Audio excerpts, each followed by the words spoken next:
जय हिंद साथियों, स्वागत है आपको हमारे चैनल पीसीएस दर्पण पे। आज का जो सेशन देख रहे हैं दोस्तों, रुक्मणी पब्लिकेशन का वॉल्यूम 3 जो बिहार पुलिस कांस्टेबल री एग्जाम के लिए अति महत्वपूर्ण है। सेट प्रैक्टिस नई सिलेबस पे आधारित बहुत ही महत्वपूर्ण है री एग्जाम। बिहार पुलिस कांस्टेबल री एग्जाम 2024 के लिए set practice total 20 set practice है इसमें दोस्तों, जो हम लोग डेली वाइज पे लगाते हैं।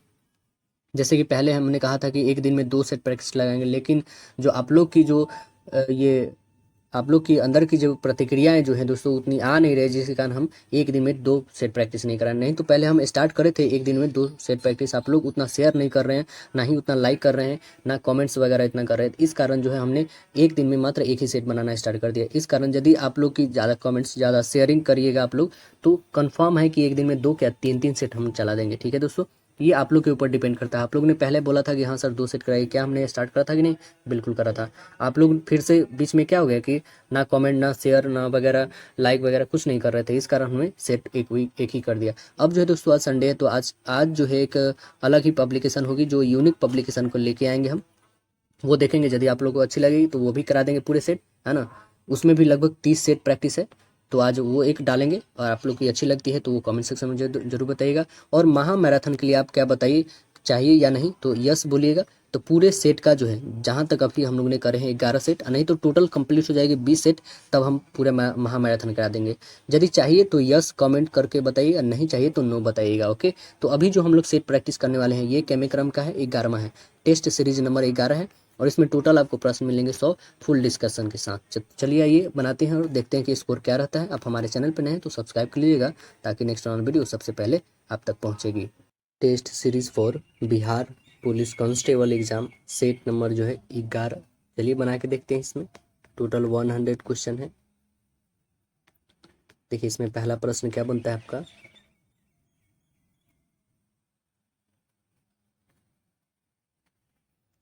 कह रहा है क्या इसमें कि लोकसभा सचिवालय किसके सीधे पर्यवेक्षण में आता है? किसके पर्यवेक्षण में आता है? लोकसभा जो सचिवालय होता है वो किसके सीधे पर्यवेक्षण में आता है? आंसर बताइएगा।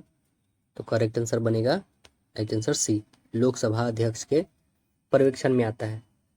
अनुच्छेद 98 जो 98 है, अनुच्छेद 98 में लोकसभा सचिवालय का उल्लेख मिलता है। लोकसभा सचिवालय का प्रशासनिक जो प्रमुख होते हैं वो लोकसभा का महासचिव होते हैं। और लोकसभा का जो महासचिव केवल अध्यक्ष के प्रति क्या होते हैं, जवाबदेह होते हैं। और उनकी जो कार्य का चर्चा या फिर आलोचना लोकसभा में या बाहर नहीं की जा सकती है। लोकसभा और राज्यसभा अपने अपने सचिवालय के द्वारा कार्य का संचालन करते हैं। राज्यसभा सचिवालय जो होता है राज्यसभा के सभापतित्व के अधीन कार्य करती है। अगला क्वेश्चन देखिएगा, तो निम्नांकित में से किस देश में एक दलीय पद्धति है? एक दलीय पद्धति किस देश में है बताइएगा। तो आंसर बनेगा आपका चीन में है। किसमें है? एक दलीय पद्धति कहाँ पे है? तो चीन में है। आंसर डी बनेगा। एक दलीय शासन प्रणाली पद्धति के मुख्य रूप से एक ही राजनीतिक दल होते हैं, इसका मतलब है इसमें से दूसरे दलों की अवैध घोषित कर दिया जाए। मतलब दूसरा कोई दल होगा तो उसको मतलब कि एक तरह से राष्ट्रीय दर्जा नहीं दिया जाएगा, सीधे से बात। तो कम्युनिस्ट देशों में से कुछ देशों में यह प्रणाली विद्यमान है। और द्विदलीय शासन प्रणाली में होती है कि 2 राजनीतिक दल हो उस देश में, है ना। जैसे इंग्लैंड हो गया, अमेरिका हो गया, ये सब क्या है, द्विदलीय शासन प्रणाली है। और बहुदलीय शासन प्रणाली में तो आप समझ सकते हैं हमारा खुद देश है, Bharat, Japan, Switzerland, France, Germany, ये सब बहुदेशीय शासन प्रणाली वाला है ना। तो करेक्ट आंसर यहाँ पे हमारा राइट आंसर डी बनेगा। अगला देखिएगा, विधान परिषद में सदस्यों की न्यूनतम संख्या होती है। विधान परिषद में बताना है। और विधान परिषद कितने राज्यों में है ये भी कम से कम बताइएगा। तो कितने राज्यों में है, तो ये याद रखिए, कम हमारे पूरे देश में मात्र 6 राज्यों में है विधान परिषद। मतलब द्विसदनीय एक तरह से कह सकते हैं। विधानसभा और विधान परिषद जो है मात्र 6, विधानसभा तो सभी में है, ऑल स्टेट्स में, बट विधान परिषद जो है मात्र 6 राज्यों में है। ठीक है, तो ये याद रखें। 6 राज्य कौन कौन है वो भी बता दूंगा अभी, जस्ट पहले अभी हम लोग क्वेश्चन पे आते हैं। विधान परिषद में सदस्यों की न्यूनतम संख्या जो है ये बताना आपको कितना है। तो बताइए कितना है। करेक्ट आंसर बनेगा आपका राइट आंसर सी होगा, 40। देखिए इससे जुड़े पॉइंट क्या है कि संविधान के अनुच्छेद 171 171 के अंतर्गत जो है विधान परिषद की संरचना का उल्लेख है। यह जो है राज्य विधानमंडल का उच्च सदन है। इसके सदस्य जो है अप्रत्यक्ष मतदान पद्धति के द्वारा चुने जाते हैं और किसी राज्य में विधान परिषद के सदस्यों की कुल संख्या उस राज्य के विधानसभा की कुल संख्या के 1/3 से अधिक नहीं होगा, लेकिन 40 से कम भी नहीं होगा। विधान परिषद एक क्या है, अस्थाई है, जैसे राज्यसभा है ना। यह कभी भी भंग नहीं होता है और इसके सदस्य के कार्यकाल कितने होते हैं, राज्यसभा की तरह होते हैं, 6 वर्ष का होता है। उत्तर प्रदेश की विधान परिषद सबसे ज्यादा है, कितना है, 100 है। उत्तर प्रदेश में कितने हैं, 100 है। और बिहार में कितने हैं, तो 75 है। देखिए अभी जस्ट हम लोगों ने बात करा कि किस किस राज्य में है, तो देखिए पहले है यूपी, ठीक है, इसमें कितने हैं, 100 है। इसके बाद आता है MH मतलब महाराष्ट्र, 78। इसके जस्ट बाद आता है बिहार, बिहार में है 75। इसके बाद आता है कर्नाटक KR, इसमें है 75। इसके बाद आता है आंध्र प्रदेश, इसमें है आपका 40 के करीब में। और उसके बाद आता है एक और, कितने हुए, 1 2 3 4 1 5, एक स्टेट और है तेलंगाना, है ना। तेलंगाना जो है, इसकी करेक्ट आंसर नहीं पता आंध्र प्रदेश की, ठीक है, इसका करेक्ट देखिएगा आप लोग क्या है, बट तेलंगाना का पता है कि तेलंगाना का 40 है। तो ये हमारा 6 स्टेट जो है दोस्तों, जो 6 स्टेट है इसमें विधान परिषदों की संख्या है ना, इतनी। अगला क्वेश्चन देखिएगा, कह रहा संविधान सभा के संचालन समिति के अध्यक्ष कौन थे, बताइए कौन थे। तो आंसर बनेगा आपका करेक्ट आंसर भी राजेंद्र प्रसाद जी थे। और इससे जुड़े इंपॉर्टेंट और भी पॉइंट जानिए कि संघ शक्ति जो है, संघ शक्ति समिति के अध्यक्ष कौन थे, तो वह कौन थे, जवाहरलाल नेहरू जी थे। और संघीय संविधान समिति के अध्यक्ष कौन थे, यह भी जवाहरलाल नेहरू ही थे। और प्रांतीय संविधान समिति के, तो यह थे सरदार वल्लभ भाई पटेल। और मसौदा समिति के अध्यक्ष, तो वो थे डॉक्टर BR अम्बेडकर जी थे। और प्रक्रिया और नियम समिति के अध्यक्ष कौन थे, तो वह थे डॉक्टर राजेंद्र प्रसाद जी थे। अगला प्रश्न देखिएगा कि सूचना का अधिकार अधिनियम कब प्रभावी है, कब से प्रभावी है सूचना का अधिकार। आंसर बनेगा आपका राइट आंसर C, 2005 से है। केंद्रीय सूचना आयोग का स्थापना कब होती है, 2005 में सरकार के द्वारा की गई। यह एक संवैधानिक निकाय नहीं है, क्या है, तो असंवैधानिक है। यह आयोग जो है क्रमिक मंत्रालय के अंतर्गत आता है। इस आयोग में एक मुख्य आयुक्त और अन्य सूचना आयुक्त होते हैं, जिनमें 10 से अधिक नहीं हो सकते, है ना। सभी सूचना आयुक्तों की नियुक्ति कौन करते हैं, राष्ट्रपति के द्वारा एक समिति की सिफारिश पर की जाती है। इस समिति के प्रमुख प्रधानमंत्री, लोकसभा में विपक्ष का नेता एवं प्रधानमंत्री द्वारा मनोनीत एक कैबिनेट मंत्री शामिल होते हैं। और मुख्य चुनाव आयुक्त एवं अन्य आयुक्त जो होते हैं वो 5 वर्ष या फिर 65 वर्ष की आयु जो पहले पूरा हो जाती है उस पद तक बने रह सकते हैं। अगला देखिएगा कि निम्नलिखित में से कौन सा एक भारत का राष्ट्रपति का संवैधानिक विशेषाधिकार नहीं है, तो बताइए कौन नहीं है इसमें। आंसर क्या बनेगा इसका, तो करेक्ट आंसर बनेगा आपका ए, पूर्ण विचार के लिए एक वित्तीय विधेयक की वापसी। करेक्ट आंसर क्या बनेगा, ऑप्शन नंबर ए होगा। मतलब धन विधेयक जो होती है राष्ट्रपति के पूर्ण अनुमति से संसद में प्रस्तुत किया जा सकता है। धन विधेयक जो होती है, यह धन विधेयक की परिभाषा किस अनुच्छेद में दिया गया है, तो अनुच्छेद 110 में दिया गया है। किसका, तो धन विधेयक की परिभाषा। अगला देखिएगा, कह रहा है कि इनमें से किसका भारत में प्रत्यक्ष चुनाव होता है, प्रत्यक्ष रूप से भारत में किसका चुनाव होता है, तो विधानसभा सदस्यों का होता है। आंसर बनेगा करेक्ट आंसर ऑप्शन बी होगा यहाँ पे। प्रत्यक्ष चुनाव वह है जो नागरिक सीधे उम्मीदवारों को गुप्त मतदान के द्वारा वोट देते हैं, अपने प्रतिनिधित्व को चुना करते हैं। यह चुनाव अधिक ही लोकतांत्रिक तरीका है ना।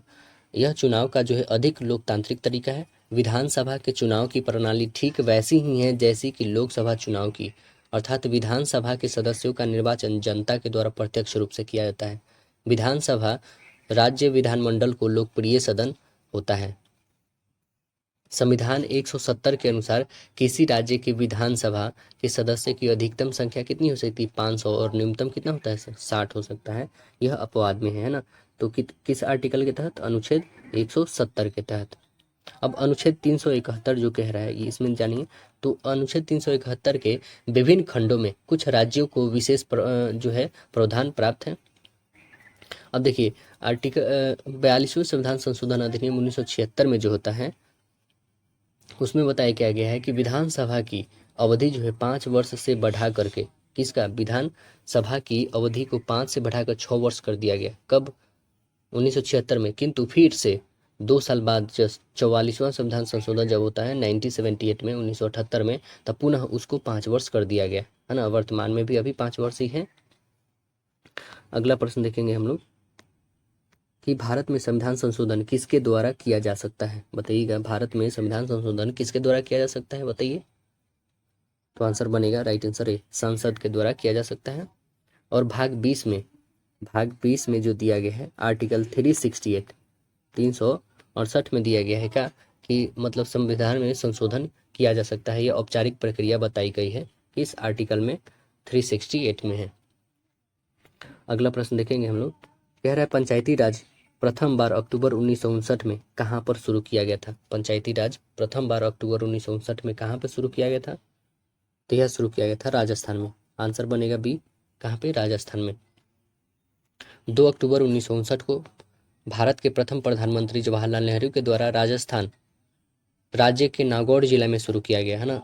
11 अक्टूबर को, जस्ट 9 दिन बाद 11 अक्टूबर 1959 में पंडित नेहरू ने आंध्र प्रदेश राज्य में पंचायती राज का शुरुआत किए। यहाँ पे जैसे 2 अक्टूबर को किए, कहाँ, राजस्थान में, जस्ट 9 दिन बाद जो है आंध्र प्रदेश में कर दिए। अब 200 अनुच्छेद जो है 243 के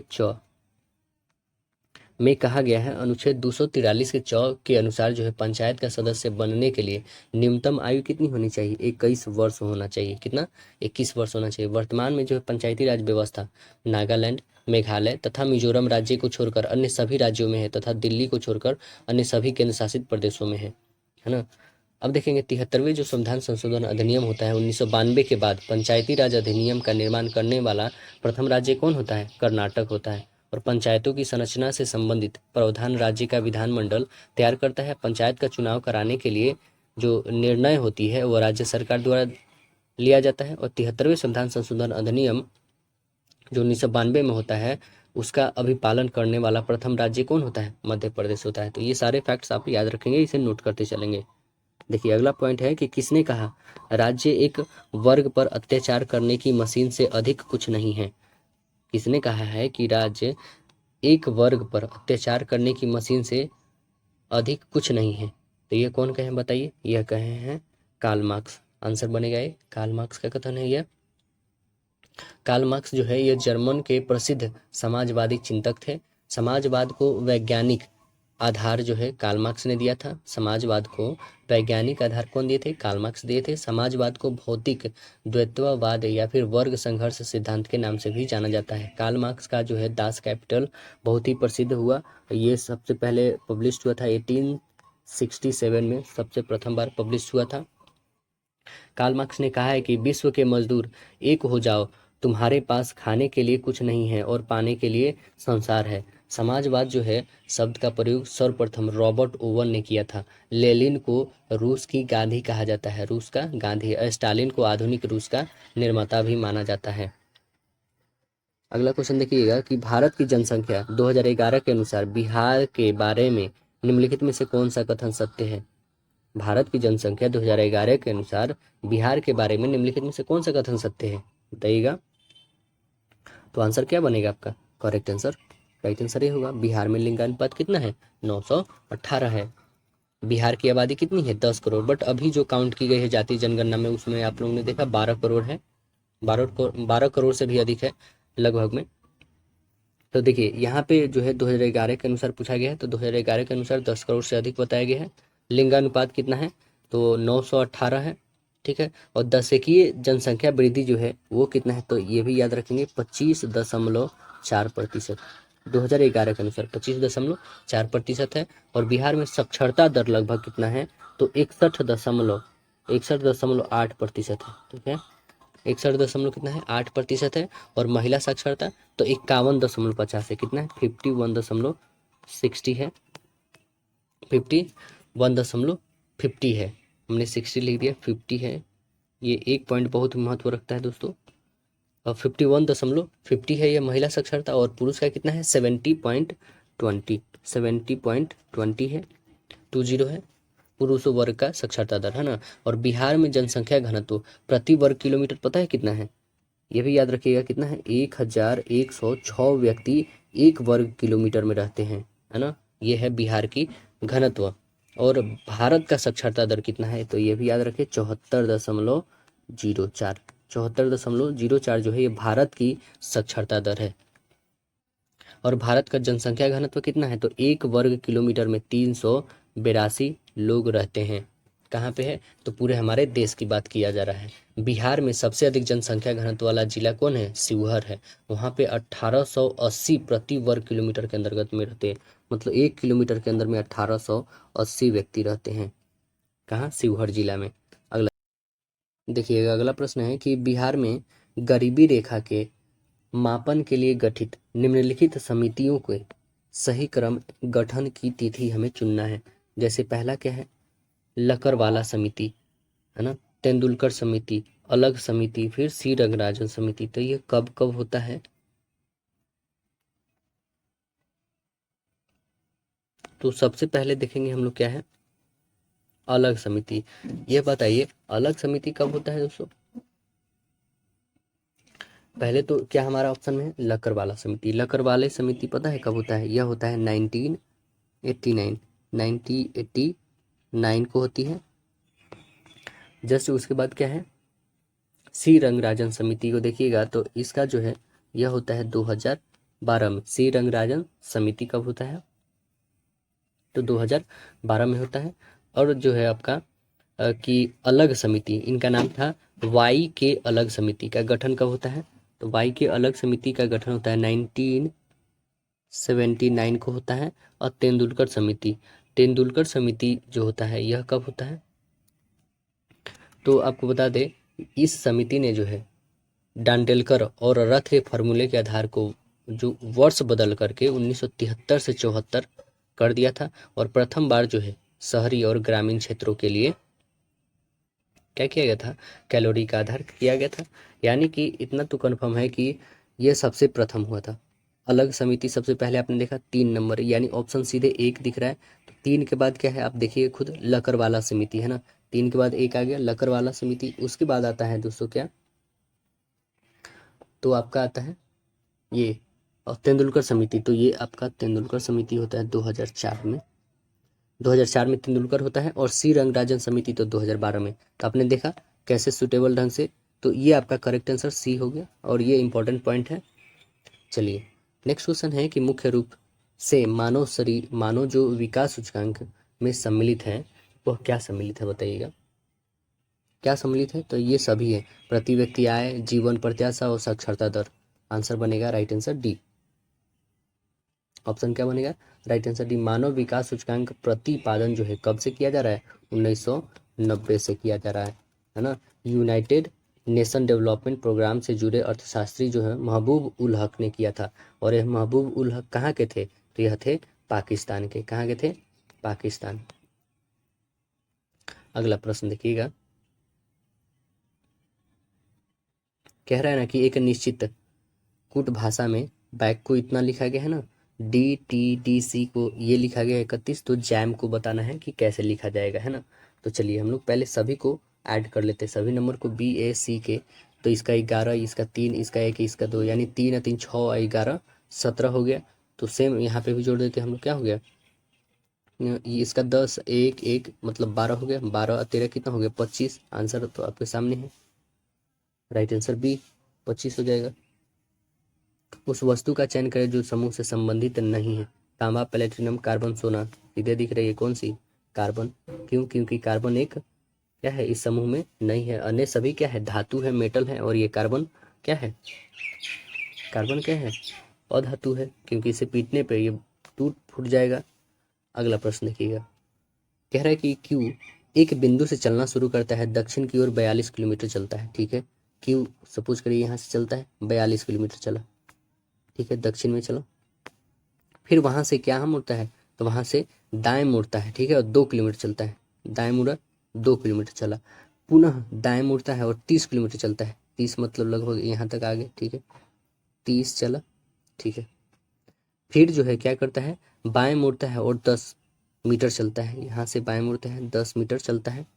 अब क्यू का मुख जो है किस दिशा में है, तो ये किस दिशा को कहेंगे बताइएगा, यह कहेंगे पश्चिम की ओर। यानी आंसर क्या बनेगा हमारा, राइट आंसर ऑप्शन ए होगा। अगला देखिए, select the option that can be used as a one word substitute for the given group of words. देखिए क्या है हमारा, the act of washing, the act of washing oneself. कहने का तात्पर्य क्या है यहाँ पे, तो यहाँ पे मतलब है कि स्नान या फिर प्रक्षालय, जहाँ पे स्नान किया जाता है सिर्फ अपने लिए, उसी को ना क्षालय कहा जाता है, मतलब स्नानालय कहा जाता है। तो उसके लिए वर्ड क्या लेंगे हम लोग, बाथिंग लेंगे, स्नान करना नहीं। क्या स्टीमिंग, भाप लेना नहीं। क्या सॉल्यूशंस, समाधान करना, तो नहीं। तो आंसर क्या बनेगा, आंसर बनेगा राइट आंसर ए, एब्ल्यूएशंस। एब्ल्यूएशंस मतलब होता है स्थान या फिर स्नान या फिर प्रक्षालय, है ना। अगला क्वेश्चन देखिए, select the option that express the given sentence in active voice. देखिए सेंटेंस क्या है, the gate was open by the peon, the gate was open by the peon. बताइए क्या बनेगा इसका, तो आंसर बनेगा correct answer B, the peon open the gate, the peon open the gate. Answer बनेगा right answer B. Next question देखें, select the most appropriate meaning of the given item. क्या है, bear the flame. Bear the flame का हमें item बताना है, क्या होगा। इसका मतलब होता है क्या है, इसका मतलब होता है विजय होना, है ना, मतलब जीतना। The to be winner. Answer तो यहीं पे दिख रही है, करेक्ट आंसर है। Find out the part of a speech, the word fast, he kept the fast for a week, he kept the fast for a week. इसका बताइए क्या होगा। यहाँ पे आपको फास्ट जो वर्ड है उसके पार्ट्स ऑफ स्पीच वो क्या है, वो एडजेक्टिव है, एडवर्ब है, प्रोनाउन है या नाउन है। क्या, तो फास्ट। फास्ट मतलब क्या होता है, तेज। तेज क्या है एक, बताइए यहाँ पे। तो तेज यहाँ पे नाउन के लिए यूज़ किया गया है, किसके लिए यूज़ किया गया है, फॉर अ फास्ट वीक। तो आंसर बनेगा राइट आंसर बी होगा यहाँ पे। फास्ट सबका मेन वर्ब के बाद होता है, तब जो है एडवर्ब का कार्य करता है ना। तो केप्ट, है ना, kept the fast for the a week. और किसी नाउन के पहले होने पर जो है एडजेक्टिव का होता है। तो नाउन के पहले तो है ही नहीं, नाउन तो यहाँ पे है, अ वीक के पहले क्या है, एक प्रीपोजिशन है आपका, इस वाक्य के नाउन के रूप में प्रयोग हुआ है ना। इसलिए इसके पहले क्या लगा हुआ है, द का प्रयोग लगा हुआ है। नेक्स्ट क्वेश्चन देखिएगा, कह रहा है select the most appropriate synonym हमें बताना है गिवन अ सेंटेंस। क्या है, मैग्नीफाई। मैग्नीफाई मतलब क्या होता है बताइएगा। मैग्नीफाई मतलब होता है बढ़ाना, है ना। तो इसका साइनोनिम क्या हो जाएगा, एक्सपेंड। मतलब एक्सपेंड मतलब ही बढ़ाना ही होता है, तो आंसर सीधे बी दिख रहा है, फैलना या बढ़ाना। अगला देखिए, choose the incorrectly spelled word हमें बताना है, कौन है इनकरेक्टली। तो आंसर आप देखेंगे इनकरेक्टली जो होगी मॉडिफाइड। कौन सी है, मॉडिफाइड जो है यहाँ पे इनकरेक्टली है। आंसर बनेगा राइट आंसर डी। इसका मतलब होता है मॉडिफाइड, मोर्टिफाइड जो होती है, मोर्टिफाइड, इसका मतलब होता है लज्जित या अपमानित, है ना, मोर्टिफाइड। ऑप्शन ए होगा, डी नहीं, ऑप्शन ए होगा। नेक्स्ट देखिए, complete, complete the following collocation, complete the following collocation. तो देखिए क्या है सेंटेंस हमारा, I was running late so I only had time for a dash shower. Answer बताइए क्या होगा, ये क्विक शावर होगा ना, तेजी से स्नान करने वाला, क्या होगा यहाँ पे, क्विक। आंसर बनेगा ए, क्विक, ऑप्शन ए होगा। अगला है कि select the most appropriate option that can substitute the bold segment in the given sentence. क्या है देखिए, our office is in the second floor of the skyscraper. तो answer क्या बनेगा बताइएगा, आंसर हमारा बनेगा बोल्ड सेगमेंट में। तो देखिए यहाँ पे ऐसे पता चल नहीं रहा है कि क्या बोल्ड में है ना, बताया गया है इसकी हमें वो देना है सब्जेक्ट जो बोल्ड सेगमेंट में दिया है, तो इसमें तो दिख नहीं रहा है, सभी तो एक जैसे है ना।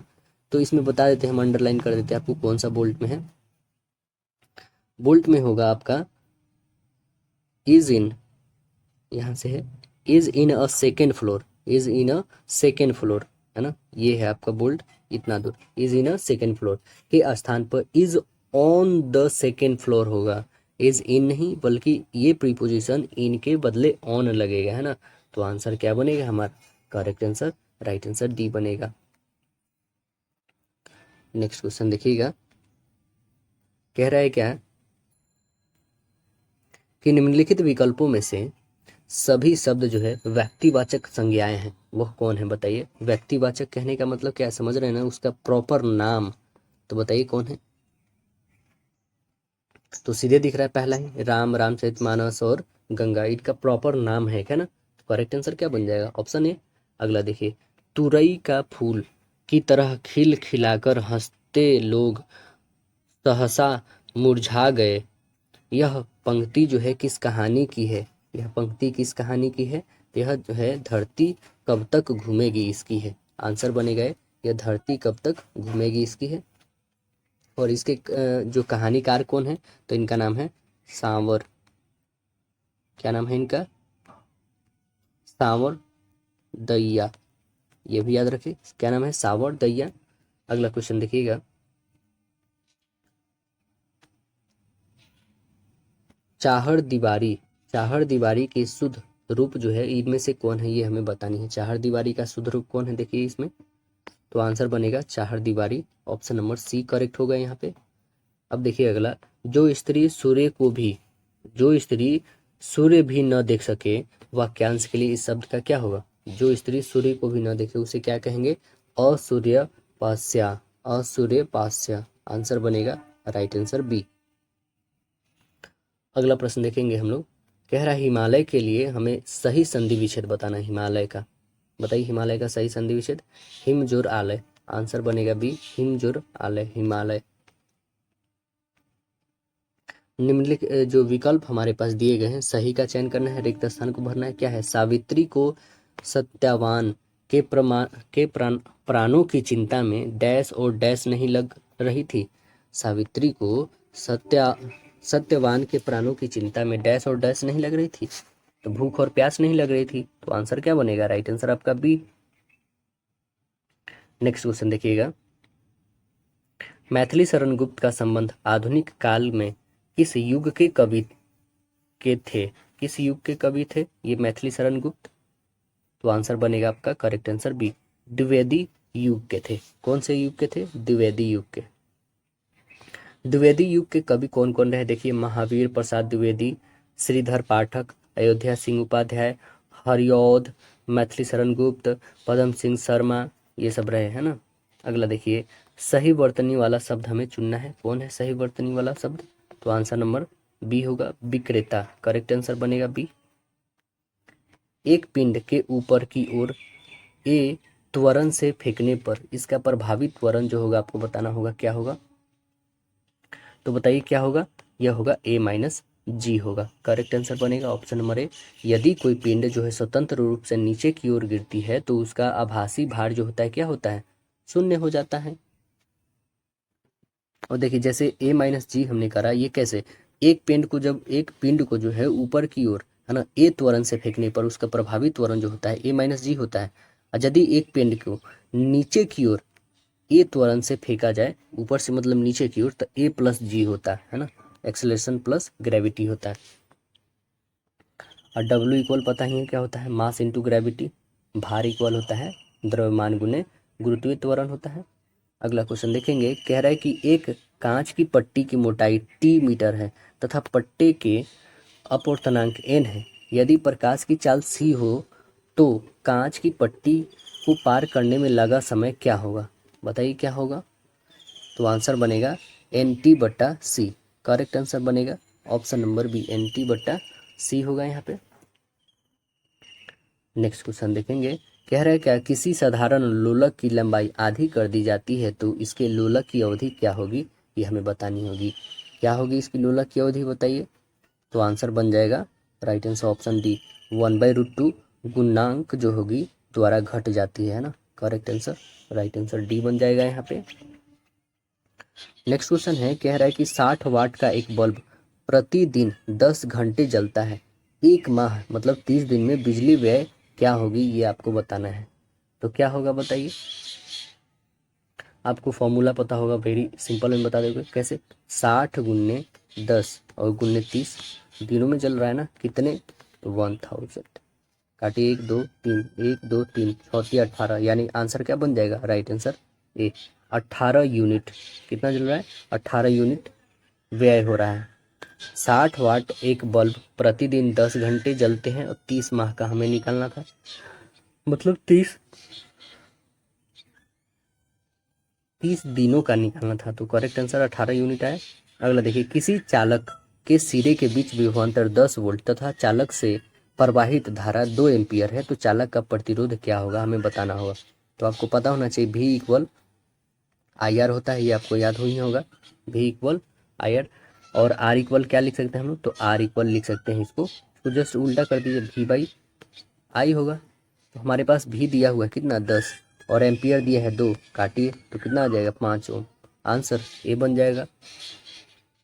अगला प्रश्न देखिएगा, देखिए अगला प्रश्न कह रहा है क्या, कि किसी पदार्थ का अपवर्तनांक अलग अलग माध्यमों में प्रकाश के संचरण के सापेक्ष किससे संबंध जो है, किससे संबंध किया जा सकता है, किससे किया जा सकता है बताइएगा, तो यह चाल से किया जा सकता है।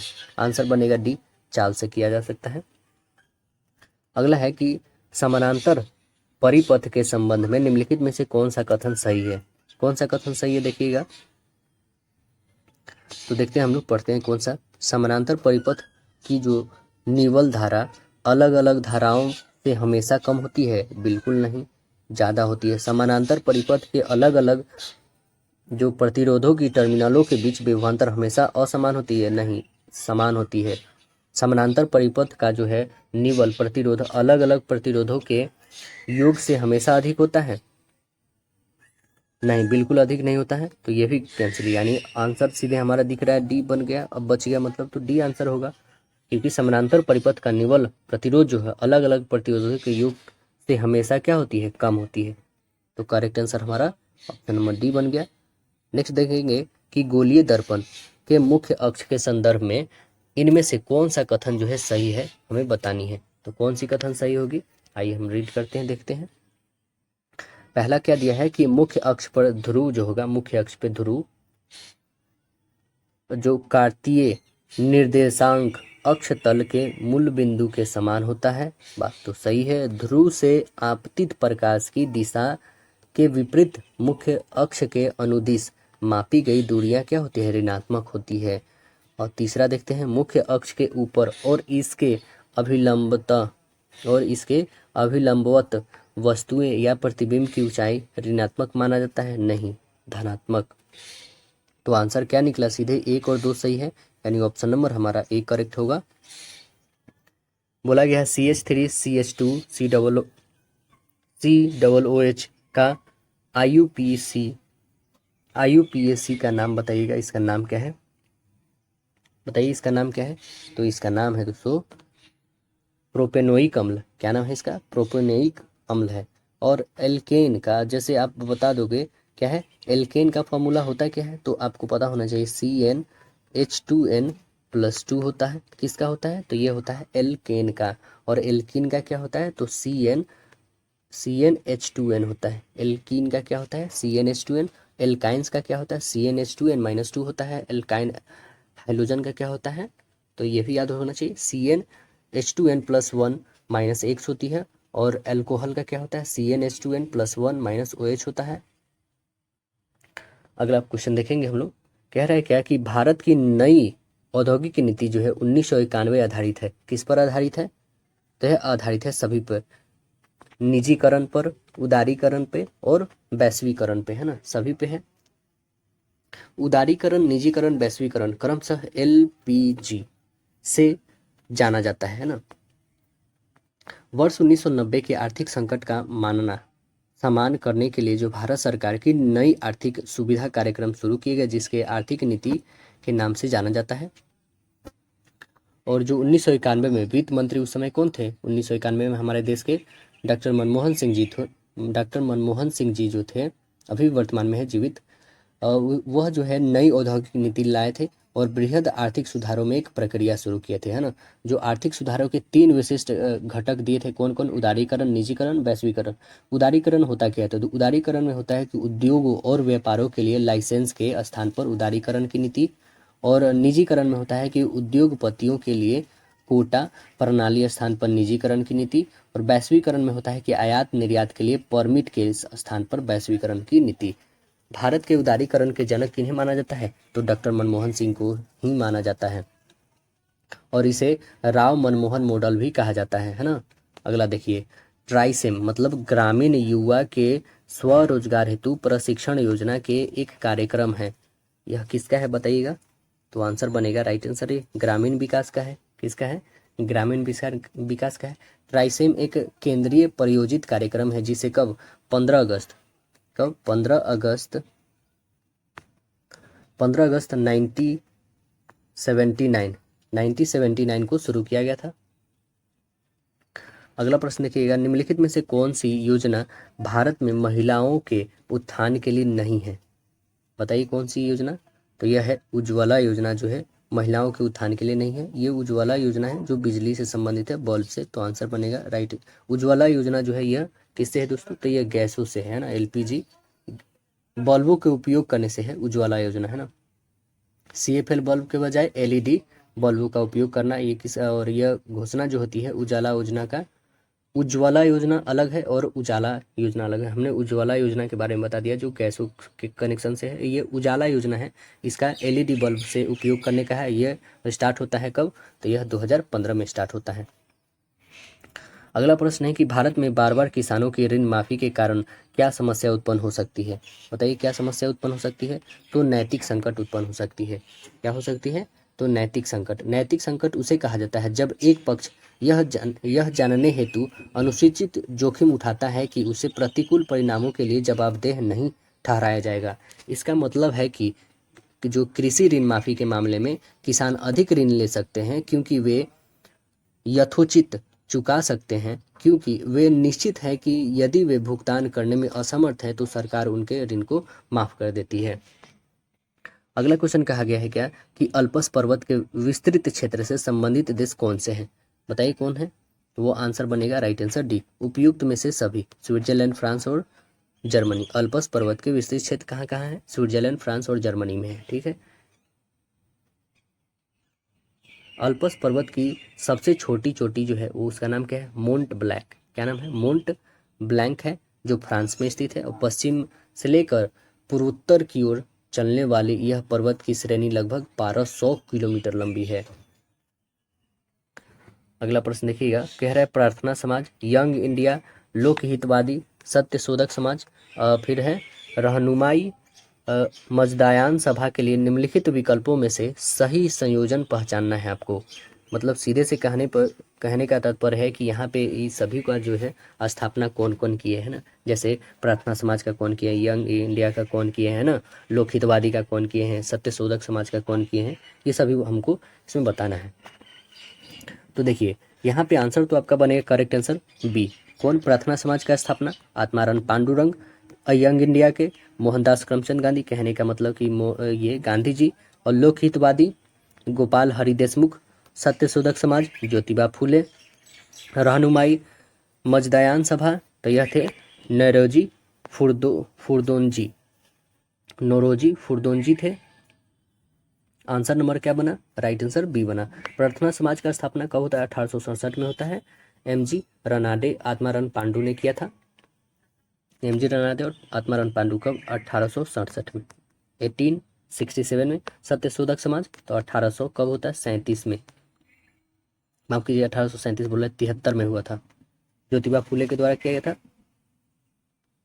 अगला क्वेश्चन देखिएगा, भारत में पुर्तगाली शक्ति का वास्तविक संस्थापक कौन था? बताइए कौन था? अल्बुकर्क। आंसर बनेगा बी, अल्बुकर्क था। यह इसका शासन जो था मतलब कब से कब तक था? तो 1509 से लेके 1515 तक था, है ना, मात्र 6 साल। इन्हें जो है भारत में पुर्तगाल राज्य की स्थापना माना जाता, मतलब पुर्तगाली राज्य का स्थापना जो है भारत में कौन किया था? अल्बुकर्क किया था। अल्बुकर्क की पहली सबसे महत्वपूर्ण उपलब्धि थी गोवा पर अपना अधिकार करना। 1510 में बीजापुर के जो आदिल शाही सुल्तान जो थे यूसुफ आदिल शाह से गोवा को जीत लिया, छीन लिया, जो कहिए। यूरोपीय शक्तियों में सर्वप्रथम जो है पुर्तगाली व्यापारियों ने भारत में सामुद्रिक व्यापार केंद्र स्थापित किए और भारत में प्रथम पुर्तगाली गवर्नर फ्रांसिस्को डी अल्मेडा कब आया था? 1509 में। 1509 ईस्वी में दीव पर अधिकार कर लिया है ना। और गोवा की विजय ने दक्षिण पश्चिम समुद्र तट पर पुर्तगाली नौसैनिक प्रभुत्व स्थापित किया। अल्बुकर्क ने भारत में पुर्तगाली संख्या में वृद्धि करने के लिए अस्थायी बस्तियां बसाने में उद्देश्य से पुर्तगालियों को भारतीय महिलाओं के साथ विवाह करने के लिए प्रशंसित करने लगा। पुर्तगालियों ने हिंद महासागर में होने वाले व्यापार पर जो है एकाधिकार स्थापित कर लिया और हिंद महासागर से गुजरने वाले अन्य जहाजों से भी कर की वसूली करने लगा। अगला प्रश्न देखिएगा कि भारत में प्रकाशित पहला समाचार पत्र निम्नलिखित में से कौन सा था? कौन था? The Bengal gazette. आंसर बनेगा ये द बंगाल गजट। यह 1780 ईस्वी में जेम्स अ हिकी ने बंगाल गजट नामक समाचार पत्र को प्रकाशित किया था। कब? 1780 में। लॉर्ड वेलेजली के द्वारा 1799 ईस्वी में सभी समाचार पत्र पर जो क्या सेंसर लगा दिया गया। हिकी को कंपनी की आलोचना करने के कारण सजा दी गई तथा उनके प्रेस को जब्त कर लिया गया और इस बार जो है बंगाल गजट का अंत हो गया। कब? 1799 में। मात्र 19 साल तक चला। लॉर्ड मेटकॉफ को भारत में जो है समाचार पत्रों के मुक्तिदाता कहा जाता है। जेम्स अ हिकी ने भारत में समाचार पत्र का जनक माना जाता है। जेम्स अ हिकी को भारतीय जो पत्रकारिता का जनक जो है राजा राम मोहन राय जी को माना जाता है और भारतीय पत्रकारिता का राजकुमार किसे मानते हैं? क्रिस्टोदास पॉल को माना जाता है। किसे? क्रिस्टोदास पॉल को कहा जाता है। लॉर्ड रिपन ने 1882 में, कब? 1882 में वर्नेकुलर प्रेस एक्ट अधिनियम को रद्द कर दिया। इसके रद्द होते ही भारतीय भाषाओं में समाचार पत्रों को अंग्रेजी भाषा के समाचार पत्रों के समान ही स्वतंत्रता दी गई। अगला क्या है कि भारतीय ब्रह्म समाज के संस्थापक कौन थे? भारतीय ब्रह्म समाज के संस्थापक कौन थे? तो आंसर बनेगा केशव चंद्र सेन जी थे। आंसर सी करेक्ट आंसर होगा यहाँ पे। केशव चंद्र सेन का जन्म होता है 19 नवंबर 1838 को एक बंगाली परिवार में होता है। केशव चंद्र सेन एक महान समाज सुधारक व राष्ट्रवादी व्यक्ति थे। 1856 में ब्रह्म समाज में जो है शामिल होते हैं और उन्हें 1868 में क्या है टेबरनेकल ऑफ न्यू डिपेंडेंसन तथा 1870 ईस्वी में इंडियन रिफॉर्म एसोसिएशन नामक संघ की स्थापना करते हैं। केशव चंद्र सेन, जिसके कारण जो है केशव चंद्र सेन ब्रह्म समाज से अलग हो गए तथा उन्होंने भारतीय ब्रह्म समाज की स्थापना 1866 में किया है। अगला क्वेश्चन देखेंगे हम लोग कि निम्नलिखित में से किस एक को जो है लाला लाजपत राय ने अपनी राजनीतिक गुरु माना था? किसे माने थे लाला लाजपत राय जी? तो आंसर क्या बनेगा? राइट आंसर डी, मैजिनी को माने थे। ऑप्शन नंबर डी बनेगा यहाँ पे। मैजिनी से प्रभावित होकर यंग इंडिया के संस्थापक और इस नाम से जो है पुस्तक की लाला लाजपत राय द्वारा लिखी गई है जो है कि पुस्तक जो लिखी गई है शेर पंजाब के नाम से जाना जाता है। किनको? लाला लाजपत राय जी को। इटली के जो क्रांतिकारी जो राष्ट्रपिता है मैजिनी को अपना राजनीतिक गुरु मानते थे। इन्हें पंजाब का केसरी भी कहा जाता है। गरम दल के जो है त्रिमूर्ति में एक लाला लाजपत राय भी थे। दो गरम दल के नेता बाल गंगाधर तिलक और बिपिन चंद्रपाल थे और तीसरे कौन थे? लाला लाजपत राय जी थे। स्वदेशी आंदोलन में बंगाल के विभाजन के विरोध में चलाए गए उसमें लाला लाजपत राय पंजाब क्षेत्र के प्रमुख नेता थे। Unhappy India, the story of my dependent इनकी महत्वपूर्ण रचनाएं हैं। जोसेफ मैजिनी की रचना जो है द ड्यूटीज ऑफ मैन का उर्दू में लाला लाजपत राय ने अनुवाद भी किया है। अगला प्रश्न है कि निम्नलिखित में से कौन सा समुद्री जैव विविधता के दृष्टिकोण से दुनिया का सबसे समृद्ध क्षेत्र है, जिसे ज्वारनदमुख, समुद्र तट, निकटवर्ती पर्यावरण के जंगल, समुद्री घास, प्रवाल भित्तियां, नमक, दलदल, मैग्रोव के साथ 21 द्वीप शामिल है? तो कौन है बताइएगा? तो यह है नीलगिरी बायोस्फीयर रिजर्व। आंसर बनेगा करेक्ट आंसर यहाँ पे आपका नीलगिरी बायोस्फीयर रिजर्व नहीं बल्कि ये होगा मन्नार खाड़ी बायोस्फीयर रिजर्व। ऑप्शन नंबर आपका करेक्ट आंसर ए होगा यहाँ पे।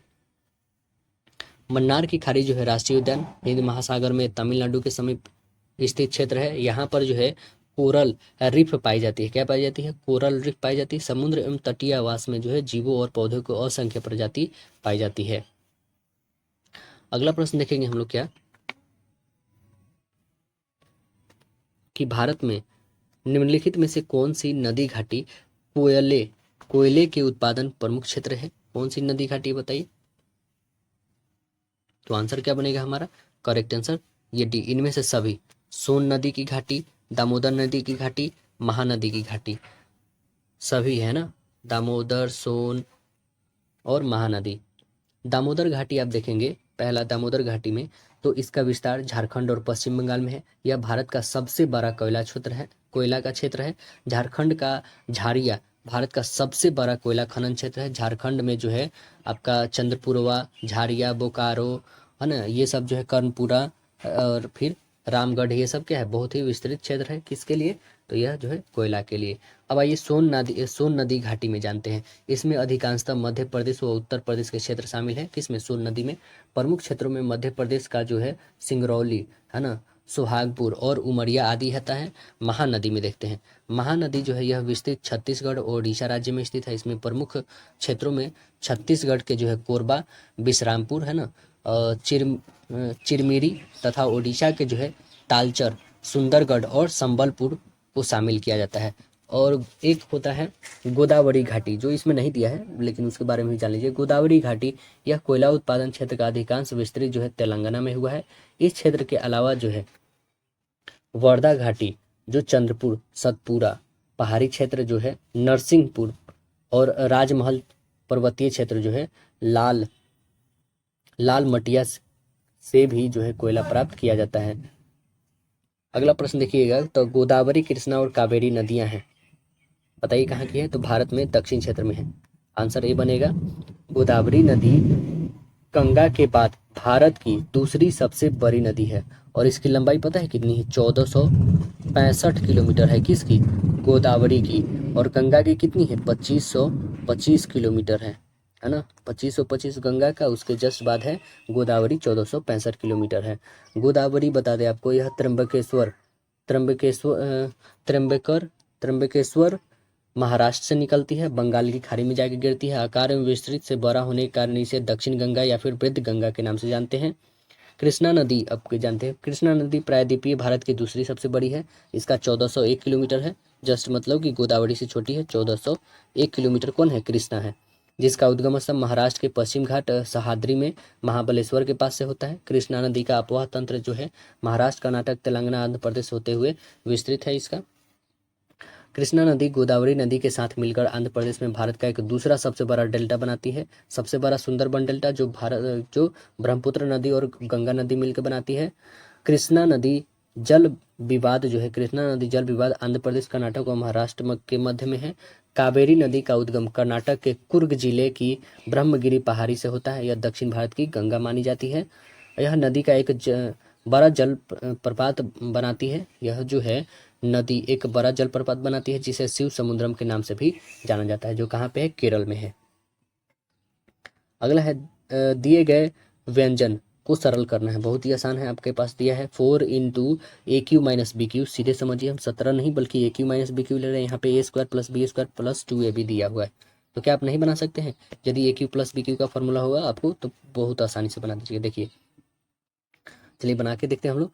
पहला क्या है आप देखें ना, यहाँ पे हम सीधे रखते ए माइनस बी, ठीक है। पहले तो फॉर्मूला आप लिखो।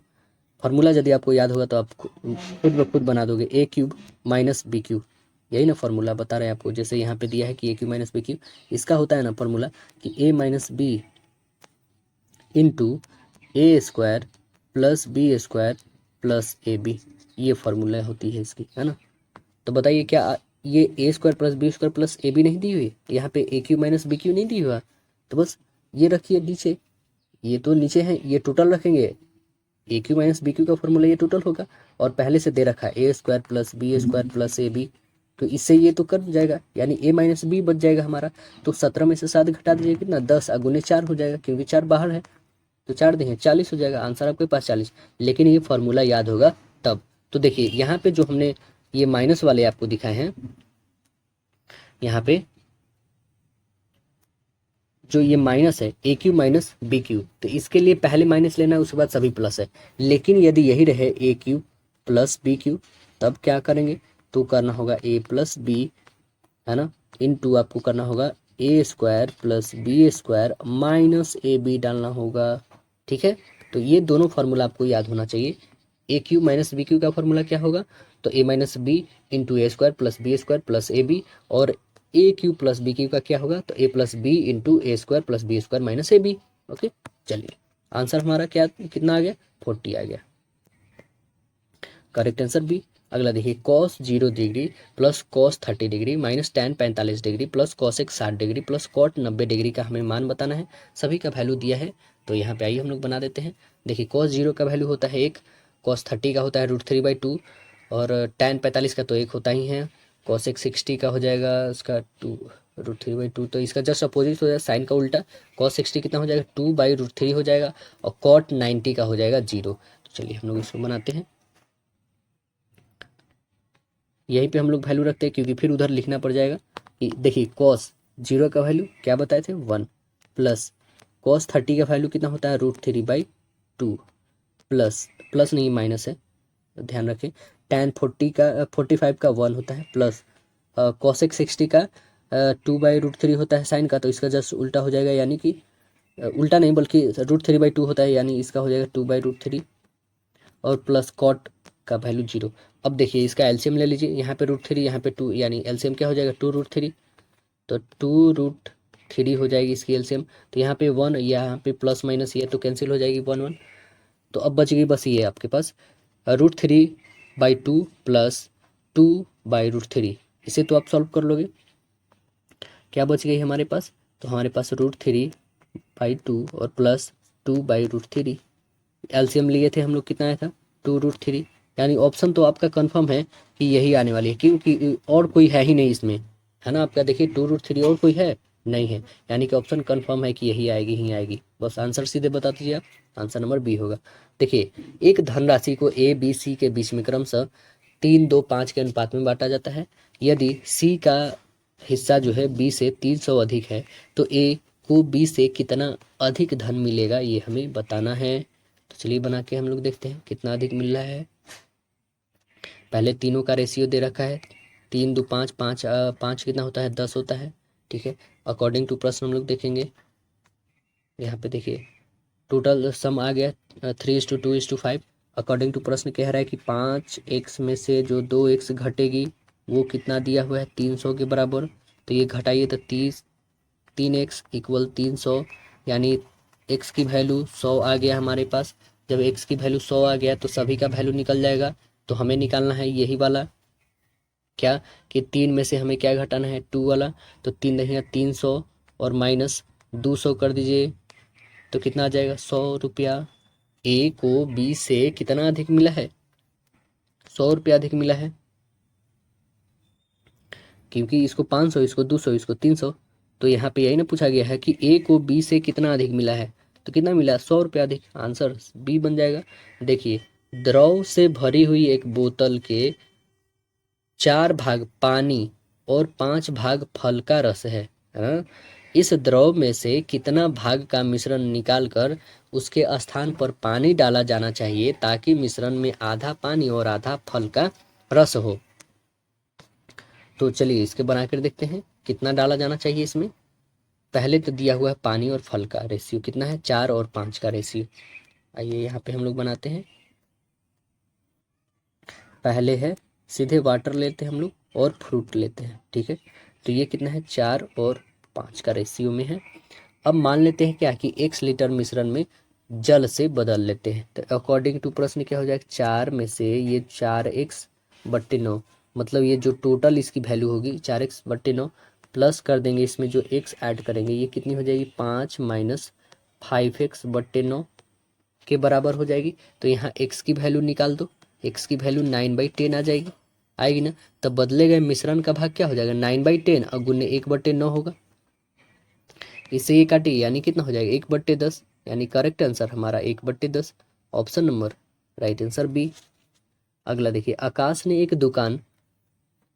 ने एक पुराना फ़ोन जो है 3450 रुपये में खरीदा और उसकी मरम्मत करके 450 रुपया खर्च करने के बाद उसे 5070 में बेच दिया। उसका लाभ जो है प्रतिशत हमें ज्ञात करना है। तो लाभ प्रतिशत क्या होगा, तो चलिए बनाते हैं। फ़ोन का लागत मूल्य कितना है 3450, और 450 रुपया और खर्च किया उसमें, तो सभी तो ऐड इंक्लूड होगा ना, और बेच रहा है इतना में। चलिए हम लोग बनाते हैं यहाँ पे। पहले तो इसका कॉस्ट प्राइस कितना लगा खरीदने में, तो 3450 और प्लस 450 ऐड कर दीजिए, तो कितना हो जाएगा, यह हो जाएगा 3900। 3900 रुपये में खरीदा, और बेच कितना में रहा है, बेच रहा है 5070 रुपये में। तो स्वाभाविक बात है इसे प्रॉफिट हुआ होगा। तो ये जो प्रॉफिट हुआ ये कितना रुपया का उसे लाभ हुआ, बताइए कितना रुपया का हो गया। तो इसे जो प्रॉफिट हुआ वह हुआ 1170 रुपये का लाभ हुआ। किस पे हुआ, तो 3900 पे। 3900 CP है इसलिए, और गुन्ने 100 लिखिए। 2 जीरो से 2 जीरो काटिए, या फिर 2 जीरो नहीं काटिए, क्यों, यहाँ पे 1 जीरो से 1 जीरो, 1 जीरो से 1 जीरो काटिए। अब काट के देखिए, 13 से कटेगा, 13 ते 39, 13 से काटिए, 9 टाइम में, 3 से काटिए, 3 टाइम में कटेगी। अब देखिए कितनी बच गई 30, यानी आंसर कितना बन गया, हमें प्रॉफिट कितनी मिलेगी 30% की। आंसर बनेगा राइट आंसर डी। अगला क्वेश्चन देखिएगा, बोल रहा है इसमें क्या कि एक चुनाव में कितना है 7,50,000 मतदाताओं ने भाग लिया। एक चुनाव में जो है 7,50,000 मतदाताओं ने भाग लिया। एक उम्मीदवार को 3,82,500 मत प्राप्त हुए, जो कुल वैध मतों का 60% था। चुनाव में अवैध मतों का प्रतिशत हमें बताना। तो आप खुद देखो यहाँ पे कि टोटल वैध मतों का हमें 60% मिला है, ठीक है। तो हमें 100% पूरा वोट है, उसका 60% ही क्या था, तो 60% ही उनको प्राप्त हुआ था। किनको प्राप्त हुआ था, ये एक उम्मीदवार को कितना, जो 3,82,500 मत प्राप्त किए थे। कुल वैध मत का उनको 60% मिला था, तो पूरे के पूरे पे हुआ था, जिसपे उनको 60% मत प्राप्त हुआ। तो 60% जब प्राप्त हुआ तो अवैध कितने प्रतिशत हो गए, 40% हो गए। अवैध कहने का मतलब इनका कि यह जो है 60% जो 3 लाख हुआ, तो ये 40% तो बेकार गया था इसमें से। 60 जब इसमें आ गया यूज़फुल, तो 40 तो बेकार गया ना। तो जो ये 40 बेकार गया, और ये 60 जो यूज़फुल रहा, ये 60 कितने क्या इक्वल में था, तो 60 इक्वल जो था आपके पास, 60 इक्वल कितना हो जाएगा 382500, यही ना था 3,82,500 के बराबर। और ये 60% मतलब इधर 100 आ जाएगा।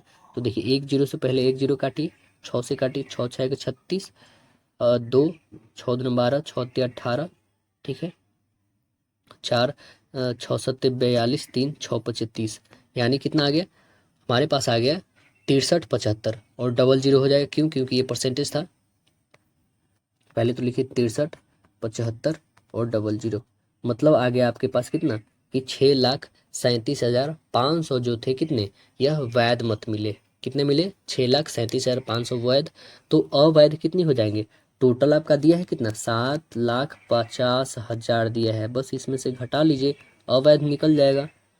तो ये 0 के 0, ये 5 हो जाएंगे, ये 9 में से 7 तो 2 हो जाएगा, और ये आपका बच जाएगा 4 में से 3 तो 1, और ये आपका 1, यानी कितना आ गया आपके पास, तो 1,12,000 यह अवैध आया। 1,12,500 जो अवैध है, जो 1,12,500 अवैध है, इसी को ना फाइंड करना था हमें।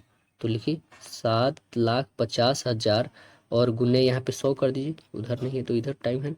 देखिए कितने हैं, ये 2 से 2 कैंसिल, और ये 2 से 2 जीरो कैंसिल। ये 75 से काट के देखिए, 25 से भी कटेगा, 25 तिया 75, 25 चौके 100, और 25 चौके 100 हो गया, तो 12 25 25 125, 3 से काटी 15 टाइम में, यानी कितने प्रतिशत हुए 15%। तो हमें क्या, चुनाव में अवैध मतों का प्रतिशत कितना आया 15। आंसर क्या बनेगा, राइट आंसर ऑप्शन बी हो जाएगा यहाँ पे।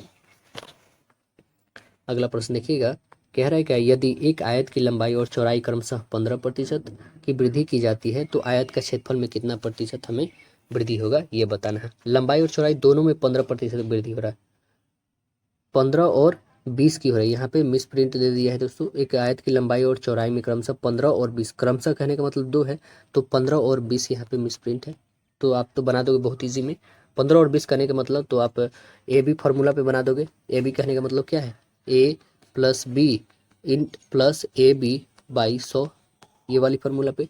तो ए कितना दिया है 15, बट कितना रहा है 20, प्लस 15 गुने 20 बट्टे 100 रखो, काटो 20 25, 5 से काटो 3 टाइम में, ये 20 15 कितना हो जाएगा 35, 35 और इधर से आ जाएगा 3, 35 और 3 38% की क्या हो रही वृद्धि। आंसर क्या बन जाएगा, राइट आंसर हमारा ऑप्शन नंबर बी होगा। कह रहा है क्या कि एक समबाहु त्रिभुज की ऊंचाई दे रखा है कितना 6√3 मीटर, तो समबाहु त्रिभुज का परिमाप हमें मीटर में बताना है कि कितना होगा। तो चलिए आइए देखते हैं हम लोग कितना होगा। हमारे पास क्या दे रखा है,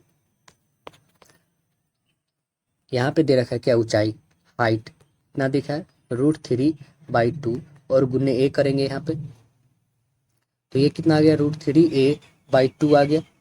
इक्वल दे रखा है इसका कितना 6√3, ये √3 से √3 कैंसिल हो गया, तो 6 दूना 12, ए की वैल्यू कितनी आ गई 12 आ गया। हमें परिमाप निकालना है, तो परिमाप को 3 से गुना कर दिए, 12 36, तो आंसर बन गया 36। क्यों, क्योंकि समबाहु त्रिभुज का परिमाप जो होता है 3 गुने भुजा होता है, तो आंसर बन गया राइट आंसर सी 36। निम्नलिखित में से कौन सा यौगिक है, कौन सा यौगिक है, यौगिक वो होता है जिसका फॉर्मूला होता है और जो दो एलिमेंट से, दो तत्वों से मिलकर बना होता है, उसे हम लोग क्या कहते हैं यौगिक। तो बताइए कौन सा यौगिक है इसमें, तो आंसर नंबर बनेगा ऑप्शन नंबर डी। ग्लूकोज जो है क्या है कि यौगिक है, C6H12O6 क्या होता है, ग्लूकोज होता है। ग्लूकोज को जो है एल्डो शुगर भी कहते हैं, क्या कहते हैं एल्डो शुगर। ग्लूकोज एक क्या है, कार्बोहाइड्रेट है। अगला क्वेश्चन देखिएगा, कह रहा है दलदल पौधे की जड़ें की गांठों में पाए जाने वाला बैक्टीरिया किसका निर्माण करता है। दलहन पौधे, सॉरी माफ कीजिएगा, यहाँ पे है दलहन पौधे की जड़ों की गांठों में पाए जाने वाला बैक्टीरिया किसका निर्माण करता है, बताइए किसका निर्माण करता है।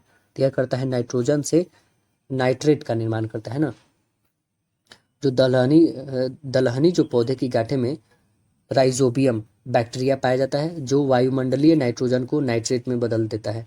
प्राकृतिक में नाइट्रोजन के यौगिकों का निर्माण एवं विनाश विनाश का जो है एक चक्र चलता रहता है, जिसे नाइट्रोजन चक्र कहते हैं हम लोग। कृत्रिम विधि द्वारा नाइट्रोजन का यौगिकीकरण या फिर स्थिरीकरण हैबर विधि या फिर बर्कलैंड अबोर्ट के द्वारा किया जाता है।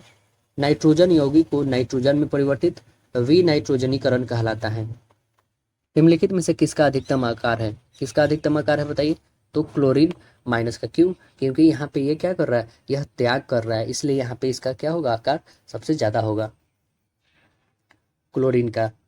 यह जो हाइड्रोजन ग्रुप का होता है वर्ग 17 में तथा तीसरे आवर्त के तत्व है यह, और इसकी परमाणु संख्या 17 होता है, परमाणु द्रव्यमान 35.5 होता है। अब आइए K4FeCN6 में आयनों की ऑक्सीकरण संख्या क्या है, आपको बताना है। आयनों की ऑक्सीकरण संख्या कितनी है इसमें, तो चलिए हम लोग दिखाते हैं कितनी है। ये ऑक्सीकरण संख्या इसका +2 आएगा, तो देखिए कैसे आएगी +2। क्या था यहाँ पे K4FeCN6 यही था ना। तो यहाँ पे देखिए हम मान लेते क्या है Fe ऑक्सीकरण जो संख्या है इसकी X है, ठीक है। तो K का ऑन कितना है +1, ठीक है, और Cn का ऑन कितना है -1, Cn का कितना है -1, ठीक है। तो अब इसका वैल्यू रखते हैं 1 और मल्टीपल 4 जो है 1 मल्टीपल 4 होगा K4 के लिए, प्लस इसके लिए हमने क्या रखा था X, ठीक है, माइनस Cn के लिए माइनस और मल्टीपल बाई 6, ठीक है। अब मल्टीपल करिए, ये कितना हो जाएगा 4, ये हो जाएगा प्लस में X, ये हो जाएगा -6, इक्वल क्या दिया हुआ 0। अब देखिए -6 से उधर जाएगा तो प्लस हो जाएगा और ये घट जाएगा, यानी X की वैल्यू क्या आ जाएगी +2 आ जाएगी। ये 6 को आप उधर घटा दोगे तो प्लस में 6 चल जाएगी, और ये प्लस में है तो उधर माइनस में चल जाएगा, मतलब 6 में से 4 घटेगा 2, यानी X की वैल्यू कितनी आ जाएगी 2 आ जाएगी, वो भी कैसी रहेगी पॉजिटिव। तो आंसर क्या बनेगा ऑप्शन नंबर बी। अगला देखिए, संक्रमण तत्वों के चुंबकीय गुण किस पर आधारित है, बताइए किस पर आधारित है। तो यह आधारित है उनके परमाणुओं में अनुमानित इलेक्ट्रॉनों पर है। आंसर बनेगा करेक्ट आंसर बी होगा। अगला है संयोजन अभिक्रिया के बारे में इनमें से कौन सा कथन सही है, कौन सा सही है। तो 2 या 2 से अधिक कारकों से एक एकल उत्पाद बनता है। करेक्ट आंसर क्या बनेगा? राइट आंसर हमारा ऑप्शन ए होगा। नेक्स्ट देखिएगा, कह रहा है कि अमोनिया और कार्बन डाइऑक्साइड के साथ सोडियम क्लोराइड के जलीय विलयन की अभिक्रिया के फलस्वरूप इनमें से कौन सा दुर्बल असंरक्षक जो है क्षारकीय लवण निर्मित होता है? कौन सा है बताइए? तो वह है बेकिंग सोडा। कौन है? Baking soda. करेक्ट आंसर क्या बनेगा? ऑप्शन नंबर ए होगा। यदि तत्व एक्स आवर्त सारणी के समूह 17 और आवर्त 7 से संबंधित है तो निम्नलिखित कितने कोष जो है पूरी तरह से भरे होंगे? कितने कोष पूरी तरह से भरे होंगे बताइएगा? तो इसके टोटल जो कोष होंगे, जैसे यहाँ पे आपको बता दे, तत्व एक्स आवर्त में 17 और 4 आवर्त से संबंधित है ना, समूह 17 और आवर्त 4 से, यानी कहने का क्या मतलब है? ब्रोमीन ब्रोमीन जो होता है यह 35 आवर्त सारणी और समूह 17 आवर्त से संबंधित है। तो ब्रोमीन का इलेक्ट्रॉनिक विन्यास हम लोग निकालते हैं, क्या हो जाएगा इसका? ब्रोमीन का हो जाएगा, ब्रोमीन का होगा 28 28 18 और 7 होगा। यानी बाहरी कक्षा में कितना आ रहा है इसमें? जैसे आप देखोगे यहाँ पे कि आर्गन के लिए क्या है, 3D10 4s2 और 4p5। तो ये कितने कोष से पूरे भरेंगे? तो ये टोटल इनको चाहिए कितना? 3 कोष और चाहिए, क्योंकि 5 तो इसके पास और ऑलरेडी है ही। 8 बनने के लिए 3 और चाहिए। तो आंसर क्या बनेगा? ऑप्शन नंबर डी बनेगा। अगला प्रश्न देखिए, अब कह रहा है कि पौधे में स्रावित होने वाला एक हार्मोन जिसके कारण उसका तना जो है सूरज की रोशनी की तरह झुकता है, कहलाता क्या है? पौधे में जो स्रावित होने वाला हार्मोन जिसके कारण उसका तना जो है सूरज की रोशनी की ओर झुकता है, वह क्या कहलाता है? तो वह क्या कहलाता है? वह कहलाता है ऑक्सिन कहलाता है। क्या कहलाता है? ऑक्सिन। ऑक्सिन हार्मोन का खोज जो है 1880 में कौन के थे? डार्विन ने किया था। ये पौधे की वृद्धि को नियंत्रित करने वाला हार्मोन है। इसका जो है अनिषेक कुछ फलों जैसे टमाटर, स्ट्रॉबेरी, अंगूर और संतरे में यह अनिषेक फलन को प्रेरित करता है। जो साइटोकाइनिन जो है आरएनए और प्रोटीन बनाने में सहायक होता है। ये जीवनार्थ को रोकता है ना।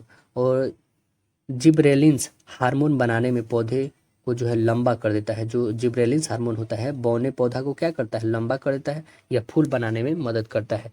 अगला क्या है? निम्नलिखित में से कौन सी विश्व की सबसे बड़ी तैरती हुई सौर ऊर्जा का परियोजना है? कौन है बताइए?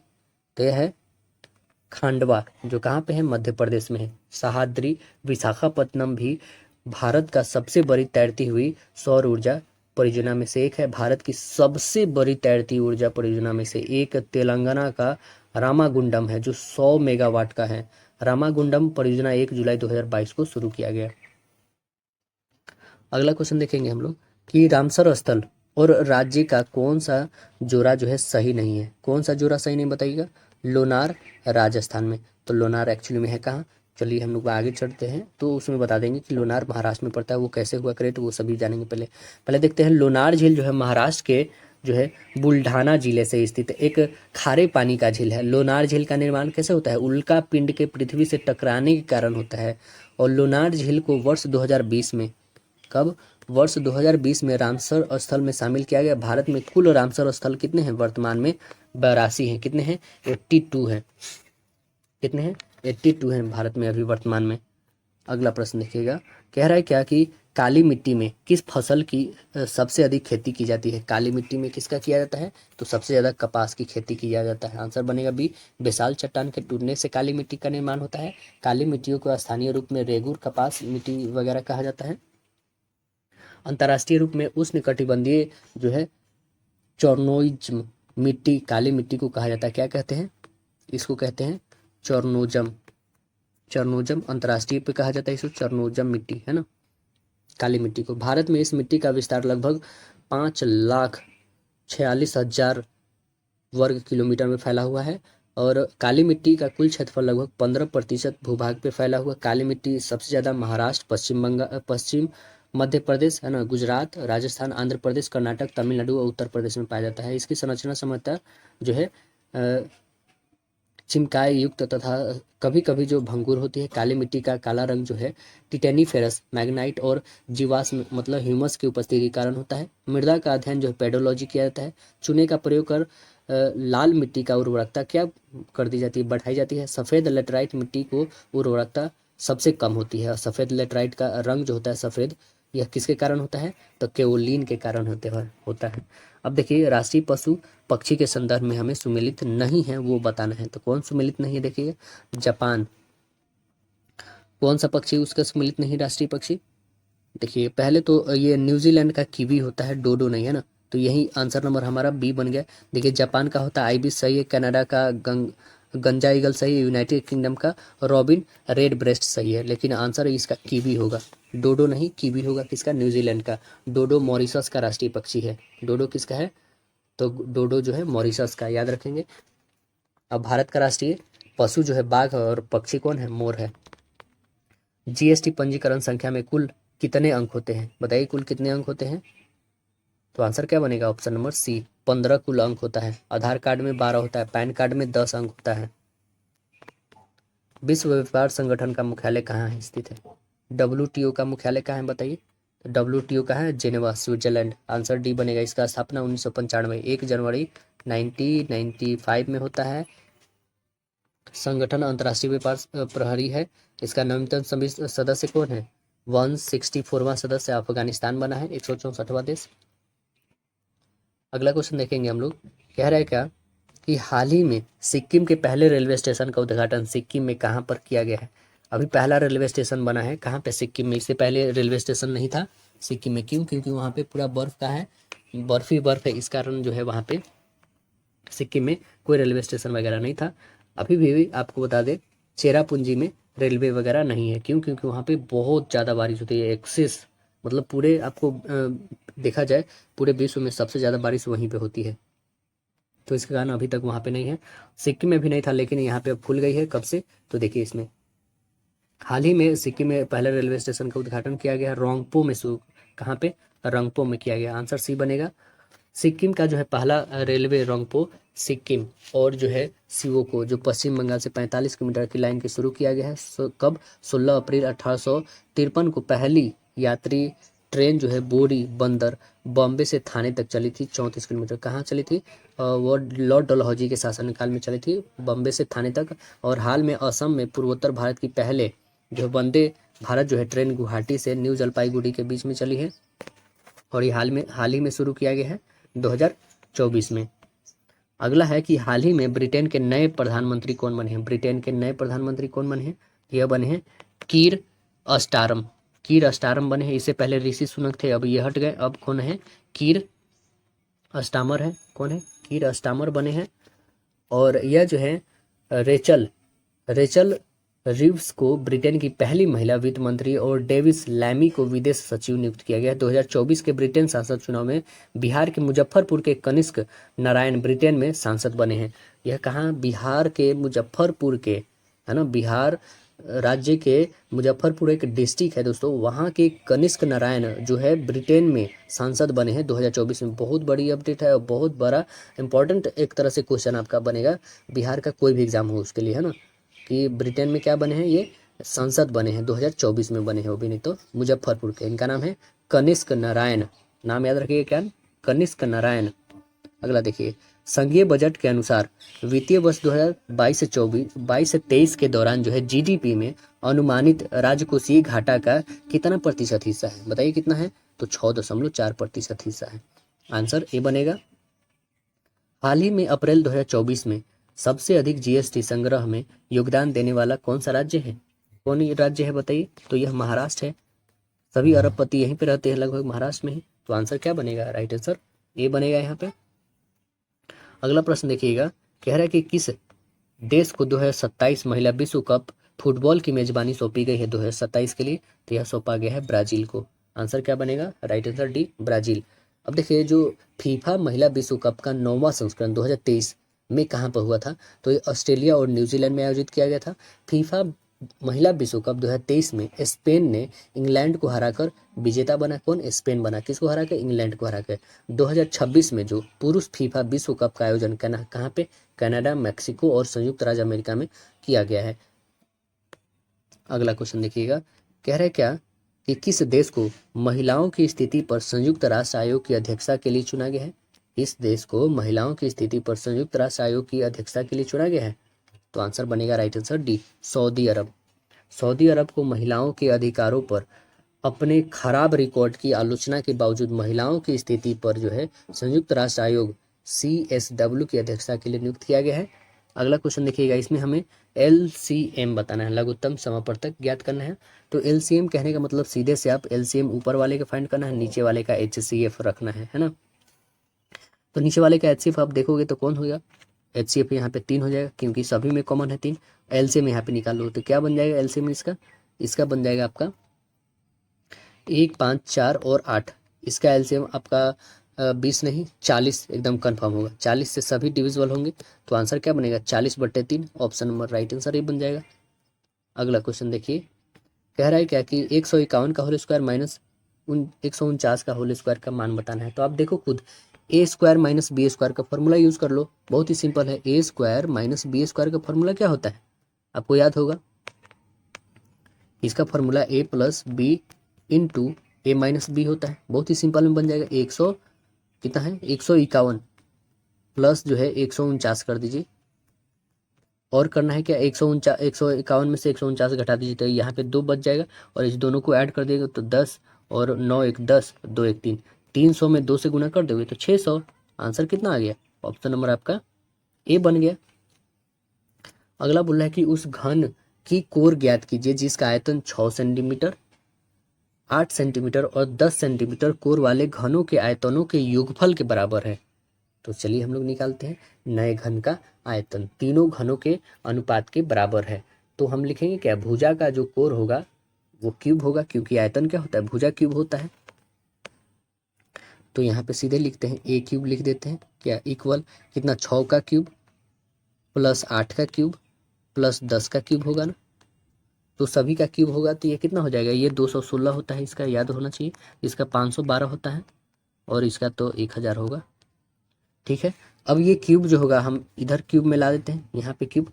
अब ये 216, 512 और 1000 सभी को ऐड करिएगा तो 1728 होता है। ये 1728 जो पता है किसका होता है क्यूब? यह 12 का क्यूब होता है। तो हमारा आंसर क्या आ गया? जो साइड आ गया हमारे पास, जो तीनों को ऐड करने से बना वो 12 सेंटीमीटर आ गया। आंसर बी हो गया। एक मीनार की जो शिखर इसके आधार से 20 मीटर की दूरी पर आधार के तल ही 45 डिग्री के कोण बनाती है, तो मीनार की ऊंचाई हमें बतानी है। चलिए हम लोग मीनार की ऊंचाई को बताते हैं कितनी है। पहले तो हमें यहाँ पे एक ड्रॉ करना होगा फिगर। चलिए यहाँ पे जैसे हमने एक ड्रॉ करा, और यहाँ से जैसे कि बताया गया है यहाँ पे एक 90 डिग्री का हमें एंगल फॉर्मेट करना होगा। ये 90 डिग्री का फॉर्मेट हुआ। ठीक है, अब देखिए यहाँ से लेकर के यहाँ तक की डिस्टेंस 20 मीटर है। कहाँ से? यहाँ से यहाँ तक का, जहाँ से 90 डिग्री का फॉर्मेशन हो रहा है। ये 45 डिग्री बना रही है, 45 बना रहा है। इसका नाम बी रख दे, इसका नाम ए और इसका नाम सी। अब देखिए अब 45 जो बना रही है हमारे पास ये दे रखा है, तो हम क्या यहाँ से क्या निकाल सकते हैं बताइएगा? क्या ये वाली नहीं निकाल सकते हैं? तो बिल्कुल देखिए, किस में? परपेंडिकुलर और बेस दिया रहता है, तो परपेंडिकुलर और बेस जो दिया रहता है वो दिया रहता है tan में। तो tan 45 बराबर लिख सकते हैं हम लोग। तो लिखिए tan 45 का वैल्यू होता है 1। ऐसे भी tan 45 बराबर हम लिख सकते हैं क्या? AB/AC।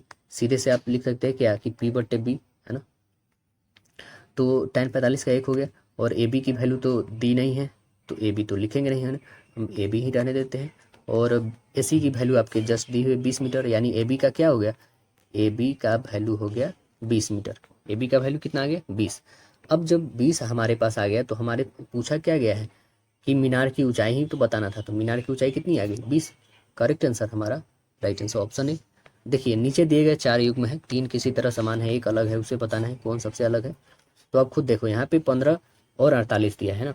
तो 15 तिया 45 प्लस 3 48। ठीक है, 14 और 42 दिया है। 14 तिया क्या होता है? 14 तिया 42 होता है। 42 प्लस 3 46 हो जाएगा, तो 42 3 45 हो जाएगा। तो ये तो फॉलो नहीं करा, मतलब ये जो फॉलो किया ये फॉलो नहीं किया, इतना सीधे सिंपल सिंपल सा जी। नेक्स्ट देखिए, 19 दिया, 57 3 60 हो गया, ये भी फुलफिल किया एकदम से इसके तरह। ये देखिए 17 3 51 और 3 54, ये भी फुलफिल किया, यानी करेक्ट आंसर हमारा क्या बी बना, ये फुलफिल नहीं कर रहा है। अगला प्रश्न देखें, कह रहा है क्या दिया गया आकृति में त्रिभुजों की संख्या आपको काउंट करके बताना है। बहुत ही सिंपल है, इसे काउंट करिए तो कितना त्रिभुज टोटल आ जाएंगे आपके पास।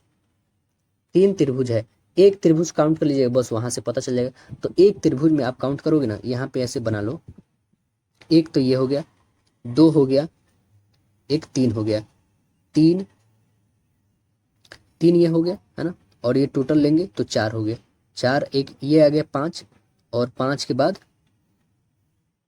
5 जो हो गया, और ये एक हो गया आपका पूरे 6, और ये एक हो गया पूरे 7, और ये हो गया 8, और आपका एक हो गया 9, और एक टोटल मतलब कि एक यहाँ पे ट्रायंगल जो है एक में 10 बन रहा है, तो इस टोटल में कितना हो जाएगा, तीनों में 10 30, आंसर बी। अगला क्वेश्चन देखिएगा, नेक्स्ट क्वेश्चन है आपका क्या, ये पैटर्न को पूरा करने वाली आकृति को पहचानना है इसमें, तो बताइए कौन सी पैटर्न पूरा करेगा इसमें, ऑप्शन नंबर क्या हो जाएगा बताइएगा। तो करेक्ट आंसर आपका राइट आंसर सी बनेगा, है ना। नेक्स्ट देखिए, निम्नलिखित में से किसके कारण जो है, किसके कारण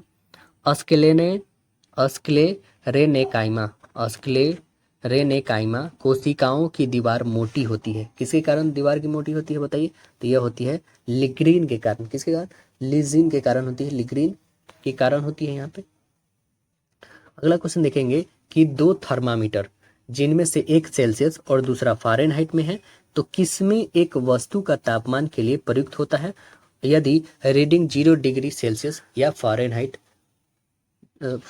हो तो बताइए आंसर क्या बनेगा। Right answer Fahrenheit equal Celsius, मतलब फ़ारेनहाइट बड़ा या बराबर होगा किसके, के सी के बराबर होगा, बड़ा या बराबर होगा। यहाँ पे कहने का मतलब है कि एक फ़ारेनहाइट इक्वल सेल्सियस कब इक्वल होगा, तो यह इक्वल होगा -40 डिग्री पे, -40 डिग्री फ़ारेनहाइट होगा, -40 डिग्री सेल्सियस के इक्वल में होगा, ठीक है।